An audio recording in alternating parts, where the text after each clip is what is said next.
Dear students, today I will teach you about the social conditions of the people in वैदिक period. ठीक है, तो वैदिक period में हम लोग इसके बारे में जानकारी लेते हैं. सबसे पहले तो वैदिक पीरियड में परिवार का एक हेड होता था जिसको गृहपति बोलते थे. ठीक है, condition of the women in this time वैदिक पीरियड में बहुत अच्छी थी. जैसे हम लोग वैदिक पीरियड को दो भाग में बांटे थे, अर्ली वैदिक पीरियड एंड लेटर वैदिक पीरियड. तो पहले अर्ली वैदिक पीरियड में क्या था, विमेन की कंडीशन बहुत अच्छी थी. ठीक है, एजुकेटेड वुमेन होती थी. हमारे पास एग्जाम्पल है अपाला एंड घोषा का, जो कि हिम्स क्रिएट की थी, यानी भजन. ठीक है, और उस समय किसी भी रिलीजियस ओकेजन में वाइफ का पार्टिसिपेशन, वाइफ की उपस्थिति इसेंशियल थी, बहुत ज़रूरी थी.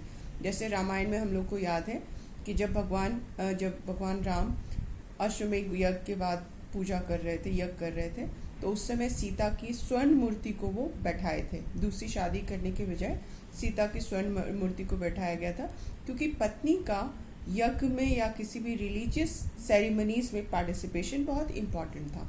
ठीक है, इसके अलावा क्या था कि बाद में लेटर वैदिक पीरियड में हम लोग क्या देखते हैं कि कंडीशन ऑफ द विमेन जो थी वो डिक्लाइन करने लग गई, उसमें गिरावट आने लग गई.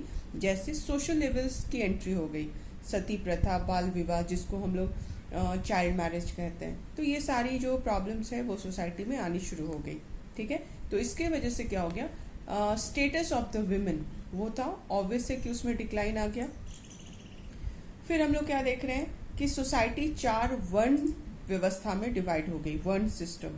ठीक है, उसमें सबसे ऊपर में क्या थे, ब्राह्मण्स को ब्राह्मण्स माना गया. फिर क्षत्रिय थे, वैश्य थे और शूद्र थे. ब्राह्मण का काम था रिलीजियस मैटर को देखना. ठीक है, एजुकेशन उनकी जिम्मेदारी थी. क्षत्रिय का काम था लोगों को प्रोटेक्ट करना और इंटरनल और एक्सटर्नल हार्म से उनको बचाना. वैश्य का काम था वो कल्टीवेशन का वर्क करते, क्राफ्ट्समैन का वर्क करते थे, यानी जो अर्निंग से रिलेटेड वर्क था वो वैश्य के हाथ में आ गया.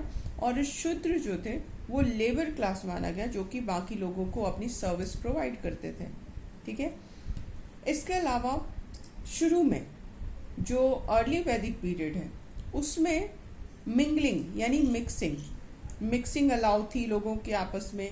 मैरिज एक्सचेंज मैरिज वो लोग आपस में कर सकते थे कास्ट के बीच में. फिर ऑक्यूपेशंस को भी वो लोग चेंज कर सकते थे अपनी इच्छा के अनुसार.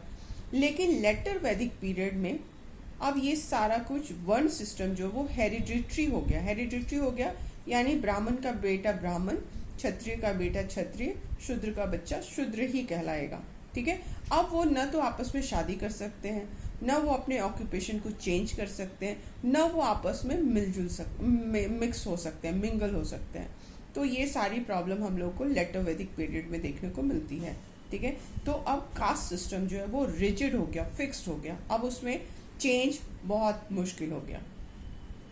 इसके अलावा हम लोग क्या देखते हैं कि हम लोग का उपनिषद, ठीक है, उपनिषद जो कि लेटर वैदिक पीरियड में जिसका क्रिएशन हुआ था, उसमें इंसान की जिंदगी को 4 आश्रम में डिवाइड कर दिया गया और हर एक आश्रम का टाइम पीरियड 25 साल का रखा गया. ठीक है, बच्चा जब जन्म लेता था तब से लेके 25 साल के पीरियड को ब्रह्मचर्य आश्रम का पीरियड माना जाता था. इस समय में उस जो बच्चा पैदा हुआ, जब वो बड़ा हो रहा है, 25 साल का हो रहा है, उसके इस पीरियड के बीच में उसको गुरुकुल जाना होता था और उसको art of life and religion सीखना होता था.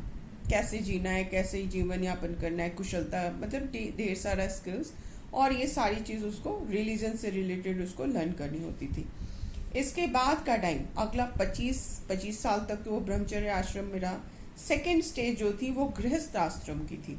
इस बीच में अब उसकी शादी, उसकी मैरिज होती थी, वो वर्क हार्ड काम करता था. ठीक है, अपनी फैमिली को रेज करता था, उनका पालन पोषण करता था. और उसके बाद वानप्रस्थ आश्रम थर्ड स्टेज है. वानप्रस्थ आश्रम में क्या है कि अब वो रिटायर, अपनी लाइफ जो परिवार को वो पाल रहा था, इस वर्क से वो रिटायर होकर जंगल में जाता था. ठीक है, और अब वहाँ पे उसका काम था मेडिटेट करना, ध्यान करना. और फिर सबसे अंत में जब 75 से अवर, ये सारे टाइम पीरियड जो है 25-25 साल के आश्रम है, ठीक है। तो सबसे लास्ट में आ गया संन्यास आश्रम। अब इसमें क्या है कि वो कंप्लीटली डिटैचमेंट यानी अलग, जो भी सांसारिक मोह माया है उससे, अपना परिवार है वो सारा कुछ है, उससे कंप्लीट उसको सेपरेट हो जाना है, डिटैच्ड हो जाना है, उससे अलग हो जाना है। और अब अपने लाइफ को उसको यूज करना है प्रीचिंग के लिए, यानी लोगों का ज्ञान बढ़ाने के लिए, उनको उपदेश देने के लिए, ठीक है। तो ये सारा कंडीशंस हो गया सोशल कंडीशन किसका, वैदिक पीरियड में।